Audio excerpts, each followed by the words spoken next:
Olá, boa noite a todos e a todas. Eu, como sempre digo, sou Marcelo Almeida, músico, jornalista e historiador aqui da cidade de São Gonçalo. E nessa noite, em mais uma live dessa sequência de lives que nós do Grupo Independente, do Pessoal São Gonçalo, estamos fazendo.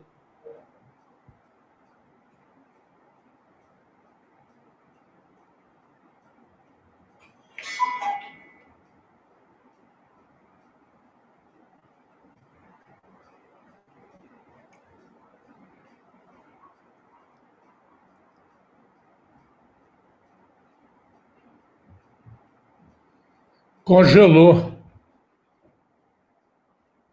Sua imagem está congelada.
Voltei.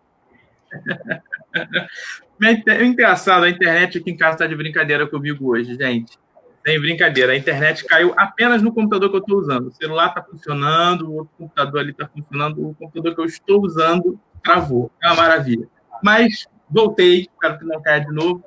Como eu estava dizendo, novamente, estamos aqui hoje marcando a data de 11 de setembro, que nos últimos anos é muito lembrada pela tragédia também, né, do ataque lá das Torres Gêmeas, mas 11 de setembro marca também 47 anos do golpe militar do Chile. E eu estou aqui com um mestre, Daniel Arão Reis, que é historiador também. Eu li os livros do Daniel na minha formação de graduação.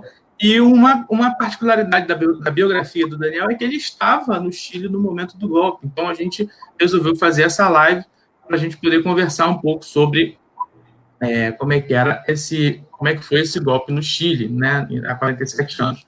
Mas, antes de passar a palavra para o Daniel, eu queria para falar sobre, obviamente, sobre o golpe, né, queria que ele comentasse um pouco sobre de como os socialistas da América Latina, né, viram a eleição do Salvador Allende em 1970. Né? Salvador Allende, para quem não sabe, ele é um socialista que ganhou a eleição, chegou ao poder através do voto, né, ganhou da direita lá, e ele queria transformar o Chile num país socialista. Né? A via chilena para o socialismo seria justamente a eleição do Allende, transformando o Chile num país socialista através da democracia, e não através de um processo revolucionário.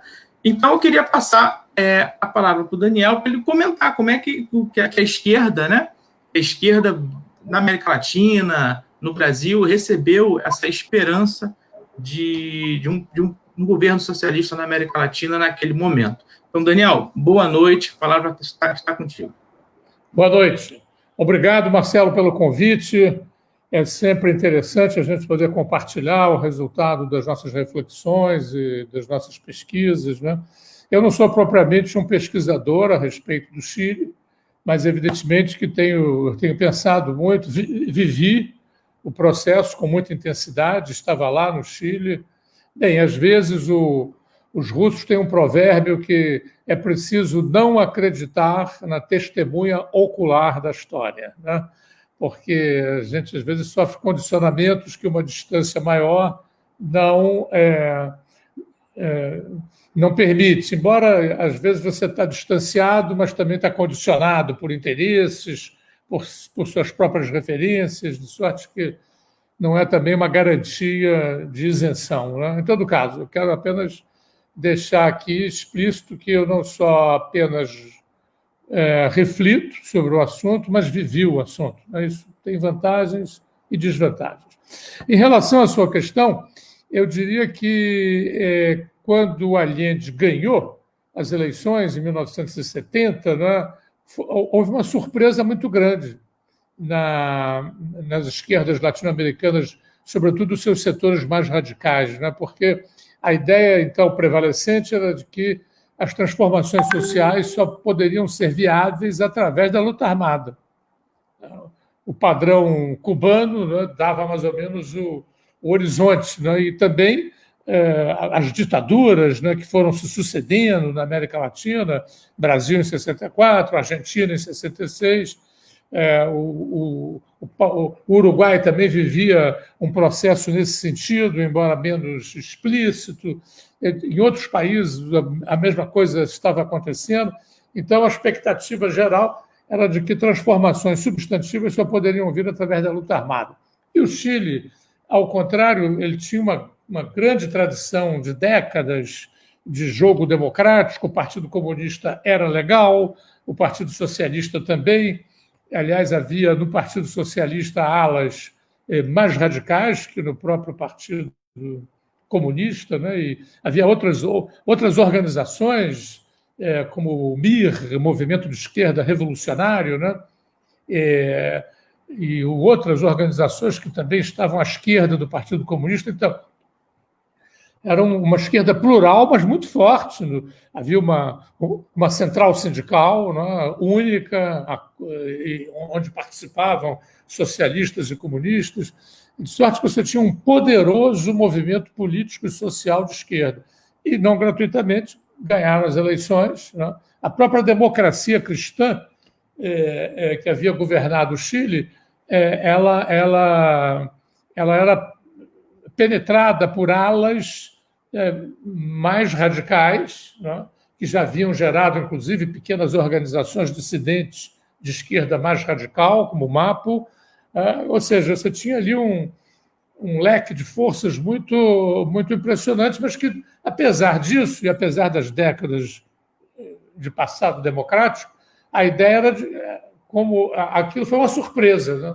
Foi uma surpresa, mas com as liberdades democráticas existentes no Chile e com a boa acolhida do Allende, que era um líder socialista, favorável ao processo pacífico, mas um admirador da Revolução Cubana, e ele sustentava que no Chile, em função das condições específicas do Chile, seria possível um processo pacífico de transformações, porém ele não negava apoio àqueles que, contra ditaduras, recorriam às armas. Então, o Chile se transformou num país de acolhimento de revolucionários bolivianos, colombianos, argentinos, uruguaios e também brasileiros.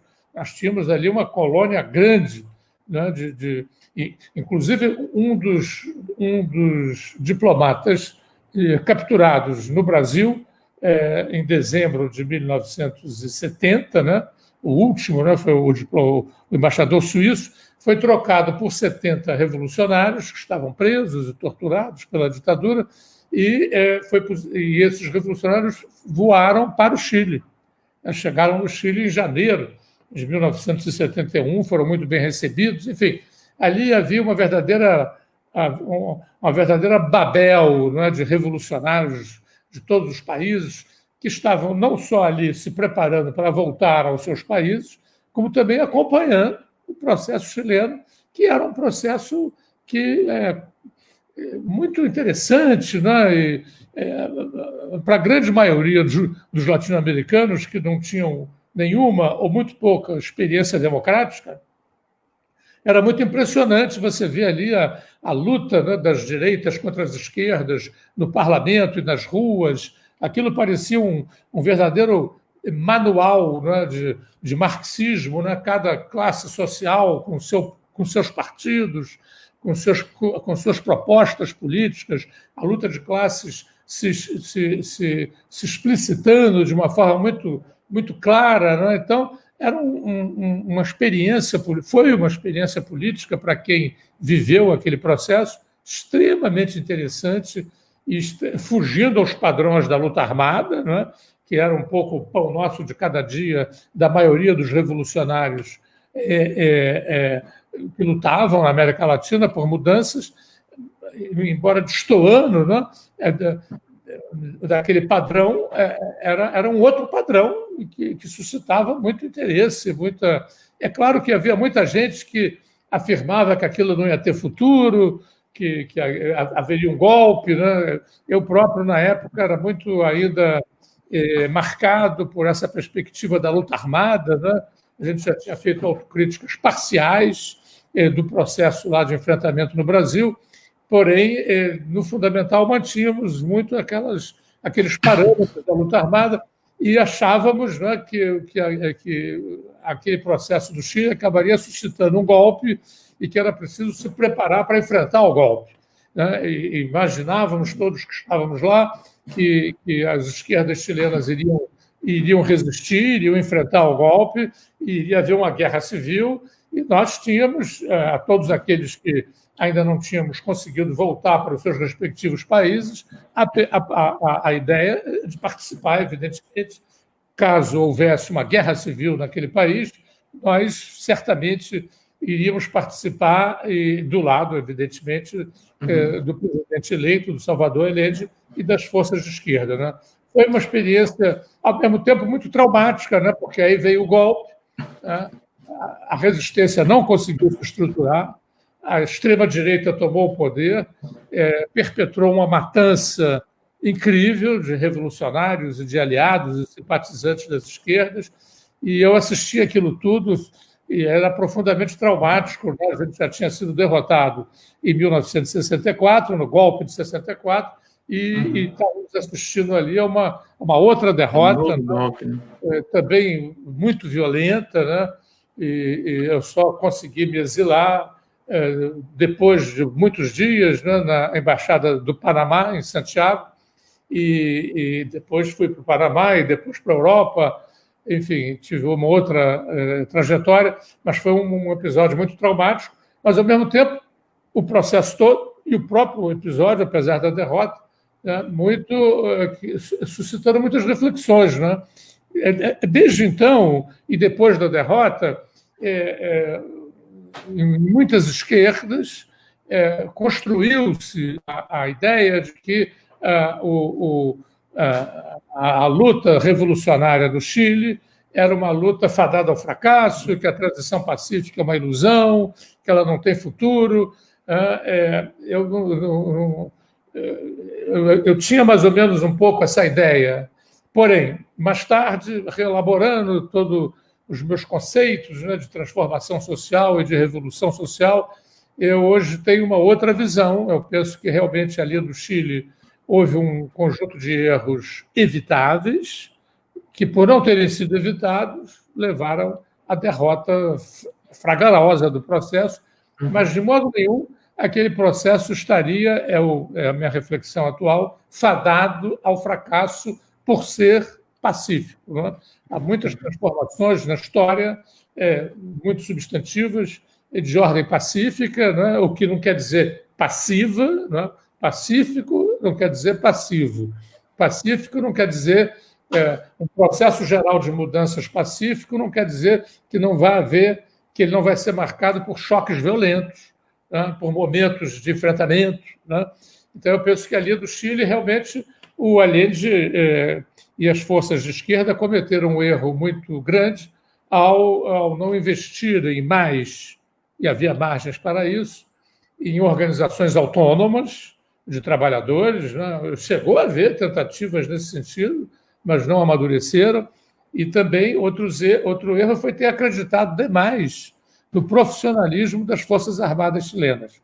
Isso era um mantra, né, que os chilenos tinham.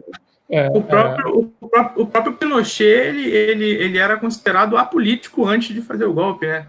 Exatamente. Ele era um cara brando antes do golpe, ele era um cara visto como tranquilo.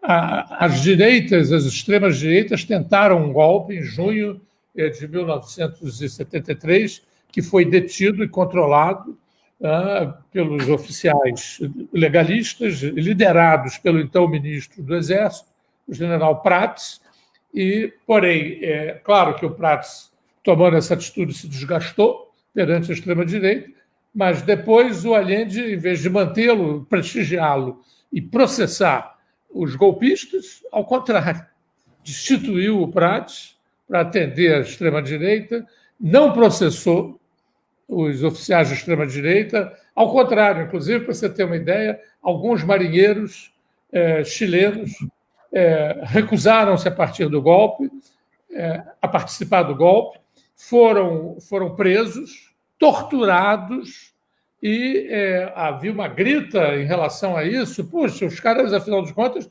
defenderam a legalidade, mas os oficiais acusavam eles de indisciplina. Indisciplina como? Os indisciplinados eram os oficiais que tentaram dar o golpe. Mas, mesmo assim, o Allende deixou aquilo correr frouxo, né? Então, isso também foi um fator muito desmoralizante das forças populares, né? E de sorte que você tem aí um conjunto de erros, né? Que foram cometidos, né? E que não eram inerentes ao processo de transformações pacífico e que levaram finalmente à derrota de um movimento que era poderoso, que era muito forte, histórico, e que, se tivesse podido sobrepujar o golpe, né, que afinal veio um outro golpe, um segundo golpe, dessa vez vitorioso, em setembro, né, se as forças de esquerda tivessem conseguido sobrepujar esse segundo golpe, como sobrepujaram o primeiro, isso abriria um horizonte bastante fecundo e interessante para o processo de transformações sociais na América Latina. O senhor falou que no teu ditado não pode confiar na testemunha ocular da história, mas partindo para a sua história particular, então, como que o senhor chegou no Chile? Por que o senhor foi para lá, fugindo da ditadura brasileira? Como é que foi essa... Eu cheguei no Chile porque eu tive a sorte de constar numa lista de 40 presos que foram trocados pelo embaixador alemão. O embaixador alemão no Brasil, no Rio de Janeiro, ele ainda... A maioria das embaixadas já estava migrando para Brasília, mas ainda muitos embaixadores viviam no Rio de Janeiro, como o embaixador americano, né, que foi capturado também em setembro de 1969. E depois disso eu fui preso, né? Fui preso em março de 1970, bastante torturado, como éramos todos, né, naquela época, mas depois, 3 meses depois, tive a sorte de constar numa lista, na lista dos presos, dos 40 presos que foram libertados nessa ação de captura do embaixador alemão. Daí eu fui para a Argélia. A Argélia nos recebeu. A Argélia era um polo revolucionário na época muito importante, em escala mundial, abrigava revolucionários da África, principalmente, mas de todo mundo, né? Os Panteras Negras tinham escritório em Argel, né? Os vietnamitas, naturalmente, tinham, enfim. O conjunto da Argélia, como Cuba, era um centro revolucionário, né? Em escala internacional. Daí nós fomos muito bem acolhidos pelos argelinos. Depois eu fui para Cuba, clandestinamente, né? E em Cuba participei lá dos treinamentos que os cubanos proporcionavam aos revolucionários de toda a América Latina e também africanos e de outros lugares do mundo. Então saí de Cuba e a minha perspectiva era voltar ao Brasil. Mas como a nossa organização, eu estava vinculado ao movimento revolucionário 8 de outubro, né? E essa organização, originariamente, o seu nome era Dissidência Comunista da Guanabara, né? E depois se transformou, nós participamos, junto com a ALN, da operação de captura do embaixador americano. E aí assumimos esse nome, MR8. Naquela época, Imaginava-se que o Che Guevara tinha sido morto em 8 de outubro. Hoje se sabe que ele foi fuzilado em 9 de outubro, né? Mas, então, na época, a gente intitulou a organização, já havia um grupo aqui no estado do Rio com esse nome, tinha sido desbaratado pela polícia, e a gente, então, assumiu esse nome, né? E com esse nome realizamos, então, essa ação de captura do embaixador americano. E, posteriormente, haveria outras ações do mesmo tipo. Eu já citei aqui a do embaixador suíço, no dezembro de 70. Eu fui agraciado, então, com esse episódio da captura do embaixador alemão em junho de 1970. Então, depois, no processo de retorno ao Brasil, houve essas dificuldades, a organização estava enfrentando grandes problemas, e daí a gente recebeu a orientação de ir para o Chile e esperar lá, né, melhores condições de entrar no Brasil. E eu estava, então, nesse momento, por isso que eu me desloquei, né, saindo de Cuba, eu me desloquei para o Chile, e lá no Chile, estava participando lá do processo, né, mais preocupado em retornar ao Brasil do que participar do processo lá no Chile, mas era impossível, né, não ser invadido por aquele processo tão grandioso, né, tão impressionante, tão profundo. Então, eu pude, naturalmente, testemunhar e refletir a respeito do processo, não só na época, como depois, ao longo do tempo. E essa ação revolucionária, né, do sequestro do embaixador norte-americano, que o Daniel está falando, para quem, por acaso, não conhece a história, é a história que é contada no livro O Que é Isso, Companheiro, né, do Gabeira, e também no livro Verdades e Ficções, não é isso? Que escreveu, são vários artigos sobre esse assunto. Então, quem quiser nós não gostamos do filme O Que é Isso, Companheiro. Né? Porque o filme... esse livro foi uma resposta ao livro do Gabeira? Foi. A gente organizou um livro chamado O Sequestro da História, né? Em que a gente exatamente reunimos um conjunto de pessoas, né? de políticos, acadêmicos, pensadores, ex-revolucionários que haviam participado na época. Que o filme ele é muito deletério, né? Porque ele ridiculariza muito os revolucionários e assume uma proposta neutra, né? A partir do embaixador, né? O diretor do filme visivelmente queria ganhar o Oscar, né, de cinema internacional. Então, o filme é todo dirigido a partir do embaixador, que analisa dois extremos, né? Os revolucionários jovens, que são muito ridicularizados ao longo do filme, né? E a extrema-direita, os torturadores, que, ao contrário, são apresentados de modo compreensivo e contraditório, né? De sorte que é uma versão piorada, né, do livro do Gabeira, O Que é Isso, Companheiro. É uma versão muito piorada. Nós ficamos muito indignados com aquele filme. Ele ridicularizava, se permitia ridicularizar o homem que dirigiu a ação da captura do embaixador americano, né? O nome de guerra dele na época era Jonas, né? Ele foi barbaramente torturado na Operação Bandeirantes, morto, né? E um herói da luta revolucionária brasileira. E ele no filme, o diretor se permite, né? Coisa que o Gabeira não fez no livro, né? Mas que ele se permite fazer no filme, né? E, inclusive, apresentando o personagem que representa o Gabeira no filme, é o cara que tem a ideia da ação, que redige o manifesto da ação, coisa que não correspondia à realidade. Era uma falsificação da história. Também apresenta a Vera Silva, né, que foi muito importante por fazer o levantamento da embaixada americana, né? Ele faz a Vera Silva dormir, né, transar com o guarda da embaixada, que é uma outra mentira, uma outra falsificação da história. Depois o Bruno Barreto, que foi o diretor, se permitiu dizer que eu fiz uma ficção. Mas quando você faz uma ficção colada num fato histórico real, tá? Um mínimo de respeito pelo fato real você tem que ter, né? O próprio Gabeira depois foi chamado às falas, mas ele disse, não, eu vendi os direitos, eu não pude fazer nada. Ele poderia ter feito, ele poderia ter chamado a atenção do diretor, que não era razoável fazer chacota, né, com pessoas que, afinal de contas, tinham dado a vida pela causa que tinham assumido, né?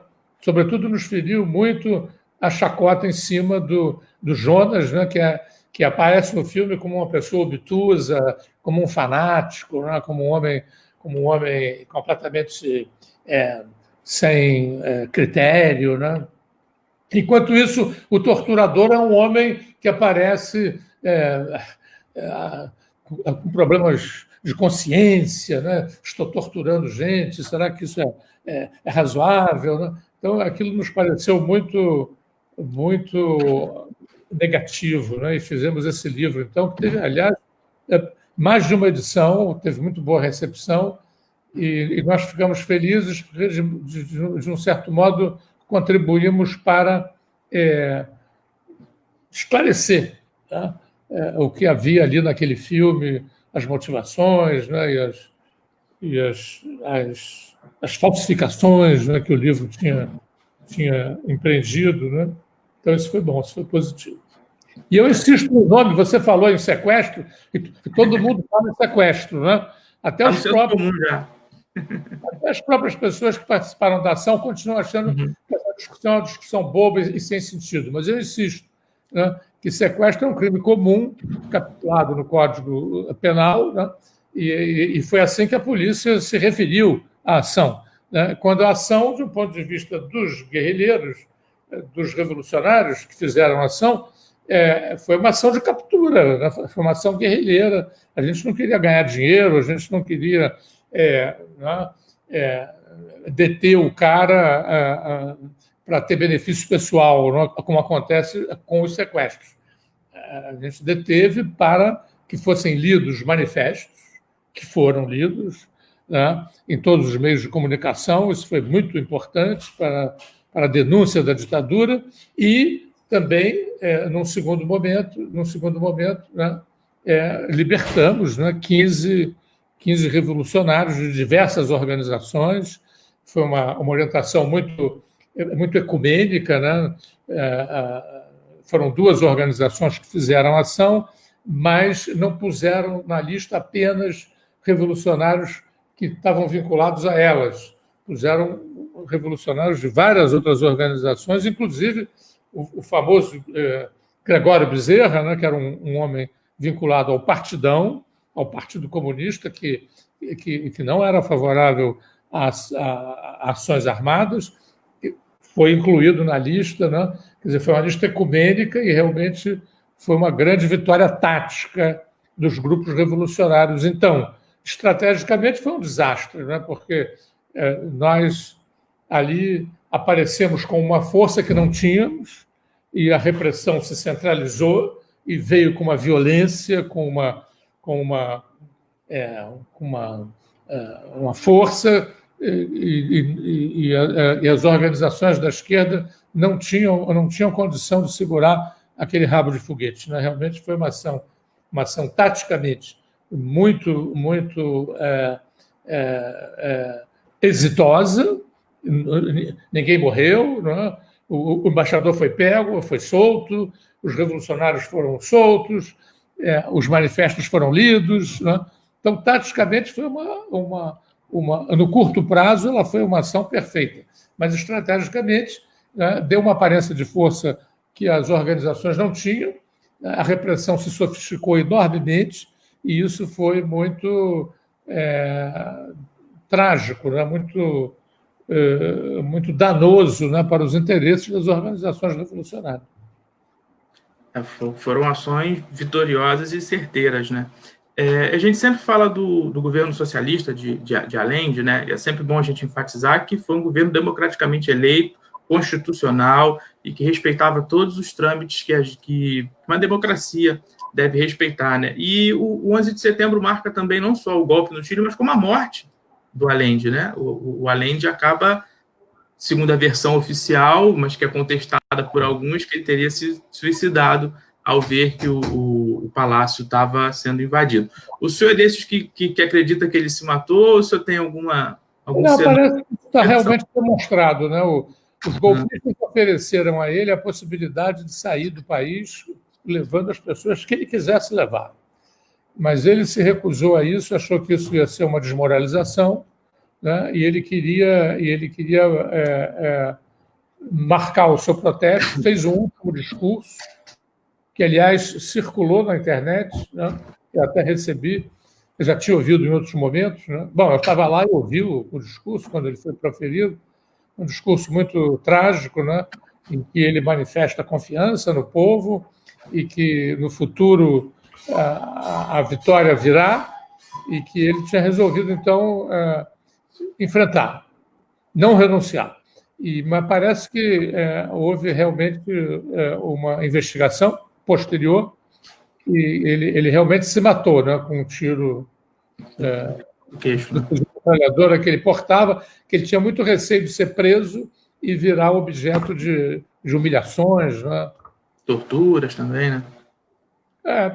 Não sei se chegariam a esse ponto, mas poderiam humilhá-lo, né? Uhum. Então, ele preferiu a morte do que sobreviver nas mãos dos seus inimigos. Eu vou ler alguns comentários, algumas perguntas que as pessoas estão deixando aqui, que a gente vai incrementando o debate. O Marcelo Saraiva coloca que teve a felicidade de militar no mesmo partido e de ser aluno do grande historiador Daniel Arão Reis Filho. Obrigado. Eu sou da UERJ, então não tive esse prazer, mas estou tendo agora essa aula aqui, particular, aqui, todo mundo assistindo e a gente conversando. Esse comentário é grande. O Mário Lima Júnior. Daniel foi muito gentil comigo quando eu pedi dicas para um aspirante a colunista há 4 anos. Precisamos escrever sobre a cidade cada vez mais. Então, foquei nos meus artigos de São Gonçalo. Alguns artigos chegaram no Jornal do Brasil, tal, o escritor gonçalense. Bom vê-lo aqui, né?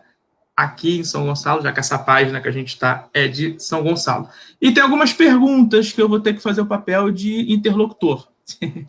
Vamos lá. Primeira pergunta aqui. Tem 2 perguntas do Marcelo Saraiva que eu vou ler junto. Deixa eu ver se dá para ler junto. Dá para botar junto aqui que a gente faz uma rodada só. Ele coloca a pergunta: a questão da proposta de nacionalização do cobre foi um dos elementos fundamentais para o golpe? E a outra pergunta vai nessa mesma linha, né? Quais foram os elementos determinantes para o golpe do Chile? Como é que você ouviu? O que foi o estopim ali? A nacionalização fazia parte do programa do Partido Socialista, ninguém ignorava que ela ia ser feita, e embora ela tenha ferido interesses, né, poderosos, ela foi assimilada. Inclusive, posteriormente, os trabalhadores nas minas de cobre iriam ter um papel muito negativo, né, porque privilegiando interesses corporativos, fizeram greves, manifestações contra o governo, né? Ignorando que aquele governo, por mais críticas que ele pudesse receber, era um governo democrático que deveria ser defendido, né? Então, os trabalhadores do cobre, né, tiveram uma participação histórica muito importante nas lutas sociais chilenas, ficaram muito satisfeitos com a nacionalização, mas depois perderam a perspectiva geral, ao invés de... Claro, o governo ali, em momento... O Chile vivia uma crise econômica muito forte, né, os capitalistas privados jogando pesado para desestabilizar o governo, assambarcando mercadorias, incentivando o câmbio negro, o mercado negro, do ponto de vista internacional, as grandes empresas desfavorecidas pelo Allende se articularam, o governo norte-americano também financiava e incentivava a desestabilização do governo. Então, o governo se encontrava bastante assediado, né, pelas forças de direita que eram consideráveis no Chile, e também pelo capital internacional e pelo governo dos Estados Unidos. Então, estava condenado à derrota, eu me permito duvidar disso, né? Eu acho que realmente houve um investimento do governo na criação de organizações populares de defesa dos interesses do povo, né? Porém, esse investimento, a meu ver, foi muito insuficiente. Numa última etapa, inclusive, do governo, foram criados os chamados cordones industriales, que eram organizações autônomas que se dispunham a organizar os trabalhadores e a prepará-los para eventuais enfrentamentos. Mas essas organizações não tiveram, eu diria, tempo histórico para ganhar uma solidez que fizesse delas baluartes, né, num enfrentamento. Eu acho que o principal problema das esquerdas chilenas, da maioria das esquerdas chilenas, e particularmente do Allende, o grande problema foi não ter preparado a população, não ter estimado com a devida atenção a possibilidade de um golpe militar. Mas isso não era uma coisa só dos partidos de esquerda, não. Eu tinha muitos amigos, trabalhadores chilenos, e eles diziam, não, eles tinham uma frase, né, que nos irritava muito, eles diziam assim, aqui não passa nada, aqui nós temos uma tradição democrática, tinham até um certo orgulho, né, disso, justificado, mas que às vezes se transformava numa certa indulgência em relação a nós, né, no sentido, não, vocês vivem num país mais atrasado, sujeito a golpes militares, o nosso país é um país mais civilizado, que já alcançou um patamar democrático mais sólido, né? Então, eu acho que esse erro, que não foi só um erro da liderança, né? Que perpassava toda a sociedade em função das décadas de democracia existentes, né? De várias tentativas de golpe que tinham sido controladas, né? Havia uma confiança muito grande em que o exército chileno se recusaria a um golpe. E, de certo modo, a tentativa golpista de junho de 70 fortalecia essa posição, porque ela foi detida, ela foi controlada. Então, aumentando com isso a ideia de que qualquer outra tentativa seria também controlada e o máximo que poderia existir era um racha no Exército, e aí a parte legalista, junto com as forças populares, seriam, então, capazes de derrotar a parte direitista do Exército. Então, essa confiança demasiada no Exército, né? uma incapacidade de articular oficiais das Forças Armadas legalistas e nacionalistas, porque eles existiam, o Exército chileno e a própria aeronáutica eram forças armadas plurais, havia ali muita gente afim de defender o Allende, o próprio pai da depois socialista Michel Bachelar era um comandante da aeronáutica, foi preso e torturado e morto, né, pelos golpistas. Houve uma caça muito grande depois do golpe, como houve aqui no Brasil também em 64, a todos aqueles que simpatizavam com a legalidade e às vezes, alguns até com o socialismo mesmo, com o socialismo democrático. Então, houve uma incapacidade, né, de articular comandos que fossem capazes de resistir a um eventual golpe. Eu estava comentando aqui que o general, que era ministro do Exército do Allende e que havia liderado a luta contra o golpe de junho de 70, o general Prats foi, afinal, demitido, né, em proveito do Pinochet, que parecia muito profissional, mas, na verdade, né, cabia, quando você nomeia um general, você tem que estar bem informado a respeito das suas inclinações, né? Então, eu penso que houve, para resumir, em termos gerais, uma subestimação muito grande de um eventual golpe e em consequência, uma despreparação, uma não preparação das forças populares para segurar o tranco de um golpe. E mesmo do ponto de vista da organização das Forças Armadas, né, uma política inconsequente de nomeação de comandantes e de chefes que acabou jogando água no moinho da extrema-direita, que liderou e venceu o golpe. Né? Houve resistência, mas uma resistência desorganizada e que matou muita gente, né? Matou muita gente lá no Chile.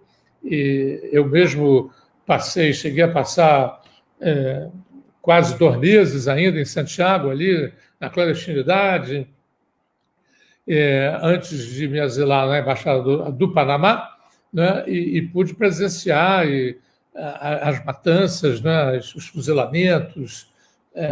Foi muito triste, né, ver tanta gente decidida ser morta por falta de organização. Eu penso que é um processo que é preciso sempre, esses processos de transformação pacíficas, né, é preciso sempre estar muito atento, né, para que esses processos não sejam derrotados com facilidade por falta de preparação, por subestimação do inimigo. Vou ler uma outra pergunta que está aqui, do nosso companheiro também historiador, Roberto Alexandre. Ele coloca assim, que o Chile é um país de território menor e com população também menor, né? Ter o país ontem e hoje como exemplo para comparações com o Brasil é algo pertinente? Ele recoloca a pergunta, tipo assim, ditaduras são comparáveis, né? A ditadura chilena foi mais violenta do que a do Brasil? Dá para comparar? Você que viveu as duas realidades? O exercício da comparação é sempre difícil, né? Mas é possível. É possível você comparar. Aliás, a história comparada, né, é uma exigência, é um requerimento, né? Porque muitas vezes nós ficamos muito...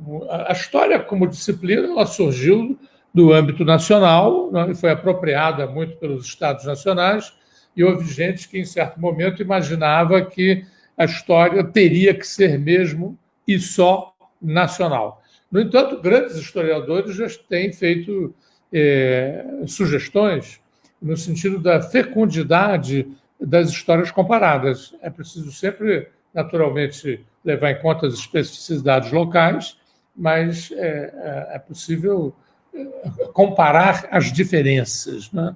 Não apenas aquilo que é igual. É possível comparar diferenças. Então, eu diria que algumas reflexões, né, que tinham sido feitas no Brasil em relação ao golpe de 64, né, se devidamente estudadas, poderiam servir muito lá para o processo chileno, né? Porque aqui também houve um processo que investiu muito em mudanças pacíficas antes de 64 e que também se preparou muito mal para aguentar o tranco de um eventual golpe, né? Se isso pudesse ter sido melhor refletido, né, é provável que servisse, né, como ponto, né, a gente sabe que a história não é uma mestre, né? Lições da história, muita gente fala nisso, a gente sabe que a história sempre é muito cambiante, né? Aliás, o que faz a essência da história é exatamente essa. A história é uma disciplina que estuda a mudança, né? Então, as situações eram muito diferentes, os países eram muito diferentes, mas isso não impede que a gente possa ter um investimento, né, comparativo, né, desses dois processos muito diferentes entre si, né, aqui o movimento reformista, né, das reformas de base, antes de 64, o movimento da Revolução Socialista Democrática no Chile, né, ambos esses processos foram golpeados pela extrema-direita e isso foi um desastre as forças populares, tanto do Brasil como do Chile, né? Então, Estudar essas referências é sempre muito importante, tanto na sua especificidade como em escala comparativa. A segunda questão diz respeito a... É a mesma questão, se é possível comparar, que ele colocou de um jeito, aí ficou meio comido, ele foi e refez a pergunta embaixo. Mas tem uma pergunta do Bruno aqui, o companheiro Bruno José Oliveira. Boa noite, parabéns pelo debate. Aí pergunta ao professor, então vou fazer este papel. Qual foi a postura da União Soviética diante da crise pré-golpe do Chile, né? Já que o governo foi eleito, tinha esse cunho socialista, houve alguma aproximação entre a União Soviética na época e o Chile? Houve sim, porque sob a mediação do Partido Comunista Chileno, que era um partido muito vinculado à União Soviética, né?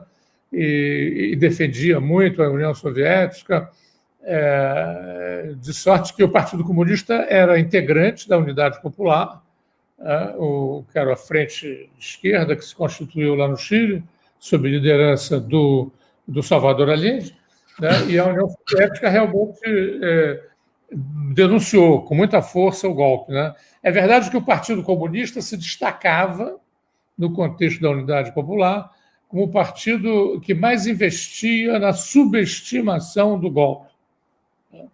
O Partido Comunista era uma força muito moderada dentro lá da frente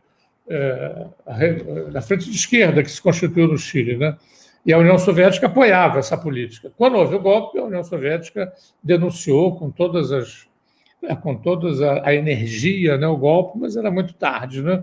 O fato singular no contexto do mundo socialista é que a China comunista, que nessa época vivia uma radicalização muito forte contra a União Soviética, não se manifestou de maneira contundente a respeito do golpe. Ao contrário, para a China, na época, em todos os teatros de operação em que ela se movia, onde fosse possível enfraquecer a União Soviética, ela estava no lado que ia enfraquecer, mesmo que desse lado fizessem parte forças de direita, né? Então, a China comunista, a China do Mao Tse-tung, né, ela teve uma posição muito inconsequente em relação ao golpe do Chile. Tem uma pergunta aqui da aula, pessoal. Hoje está curioso. A pergunta da companheira Loma aqui, que ela fala com relação à preparação da população para não sucumbir ao golpe, se tem alguma diferença entre o processo chileno e o venezuelano, né, que tentaram dar um golpe na Venezuela e conseguiram resistir lá. E eu aproveito para emendar uma outra questão. Como é uma avaliação do senhor dessa nova esquerda, né, que a Venezuela participa, essa nova esquerda do século XXI, que ascendeu o poder nos últimos anos? Olha, o processo da Venezuela ele foi muito interessante em toda uma primeira fase, liderada pelo Chávez, né, porque foi um processo que conseguiu, em função da inconsequência das direitas, as direitas, uma das grandes dificuldades sempre nos processos pacíficos de transformação é você enfrentar as estruturas jurídicas e políticas existentes, né, que resistem, muitas vezes, ao processo de mudança social. Então, lá no Chile, havia uma organização, um organismo jurídico, Controladoria da República, que era autônoma em relação à presidência da República, tinha um mandato, quer dizer, o controlador quando o Allende assumiu, ele já estava lá, nomeado pelo presidente anterior, e tinha uma série de margens jurídicas para dificultar o trabalho do governo e exercia todas essas margens. Então, de modo geral, você, para fazer um processo de transformação fundamentalmente pacífico, você tem que ter muita habilidade para contornar e enfrentar essas estruturas, né, políticas e jurídicas conservadoras que estão lá para dificultar processos de mudança. Ora, na Venezuela, a particularidade foi que as direitas cometeram o erro de se abster de um processo eleitoral. Isso permitiu que o Congresso eleito fosse um Congresso largamente identificado com as propostas chavistas. né? E isso permitiu ao Congresso legalmente modificar todo o arcabouço jurídico e político, né, existente a seu favor, ilegalmente. As direitas, quando perceberam o seu erro, tentaram voltar atrás, mas era tarde. Depois, em outros momentos, elas voltariam a participar ativamente da política e isso teria resultados benéficos para elas, né? Mas, então, o fato é que a Revolução Venezuelana ela pôde ganhar uma força considerável porque essas estruturas políticas e jurídicas puderam ser reformadas legalmente a favor dos interesses do processo revolucionário. Agora, eu tenho muitas reservas a respeito, depois que o Chávez morreu, né, as orientações que têm sido tomadas ali mesmo enquanto o Chávez estava vivo, né, as minhas críticas ao processo venezuelano eram no sentido de que havia uma ênfase muito grande no Estado, né? O movimento social na Venezuela tomou uma dinâmica muito forte, ele já tinha existência antes do Chávez, né? Mas havia ali, do ponto de vista do Estado, né, um processo de estímulo / controle, né? Que me parecia prejudicial, né, ao movimento democrático venezuelano, né? As organizações populares eram incentivadas, mas, ao mesmo tempo, eram muito controladas e havia, por parte do Estado, uma perspectiva muito forte de tutelar essas organizações populares, né? Criávamos frequentemente tensões entre a dinâmica das organizações populares e o Estado, né? Sempre ali atendendo a reivindicações, mas, ao mesmo tempo, controlando e tentando tutelar, né? Esse processo se radicalizou depois da morte do Chávez. E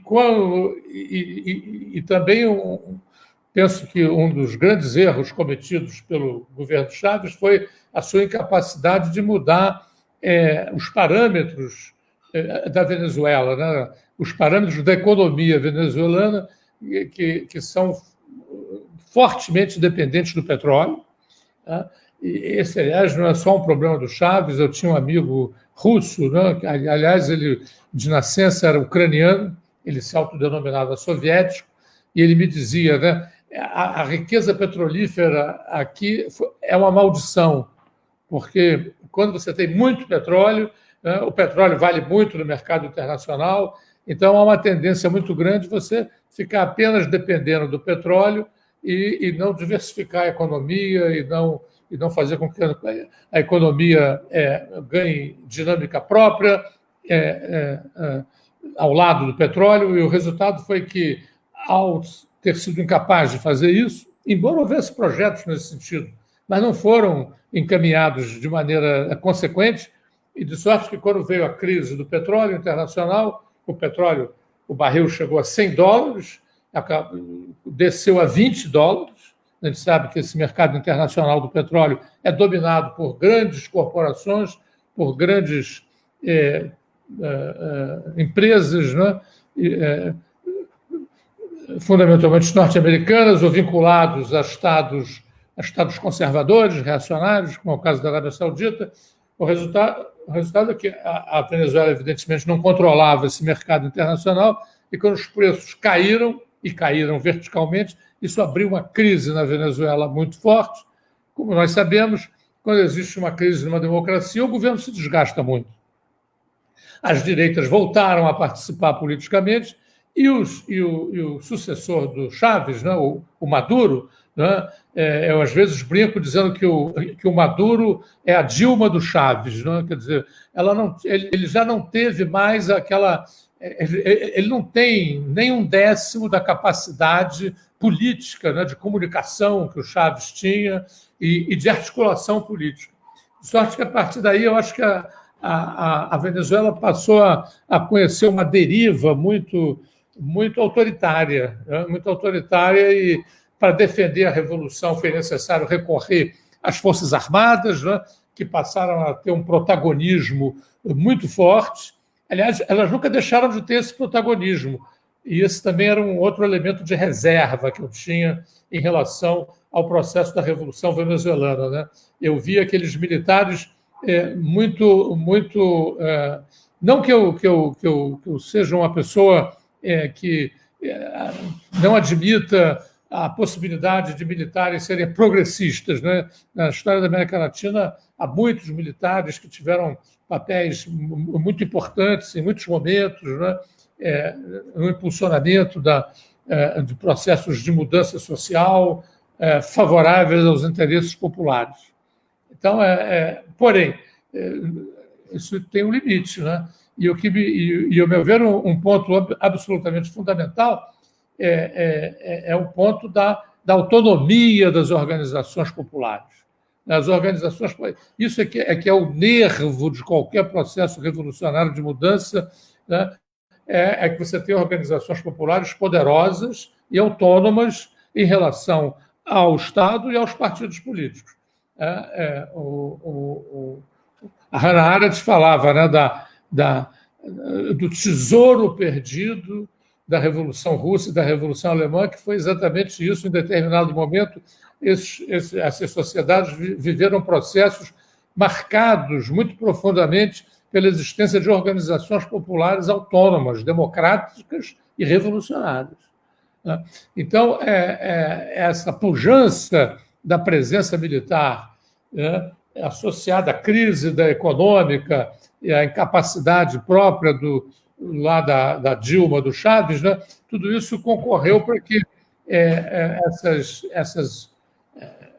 isso complicasse, né?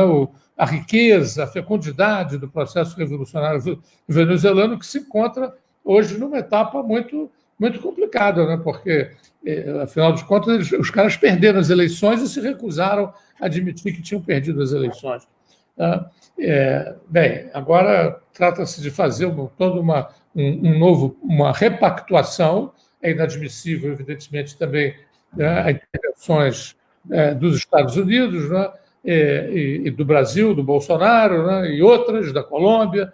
É preciso que isso seja repudiado de maneira muito clara pelas esquerdas da América Latina, mas isso não quer dizer que nós devamos entrar numa polarização, né, e passarmos a ter uma atitude acrítica diante dos problemas, das contradições e das limitações da Revolução Venezuelana, que eu aqui tentei muito resumidamente apontar.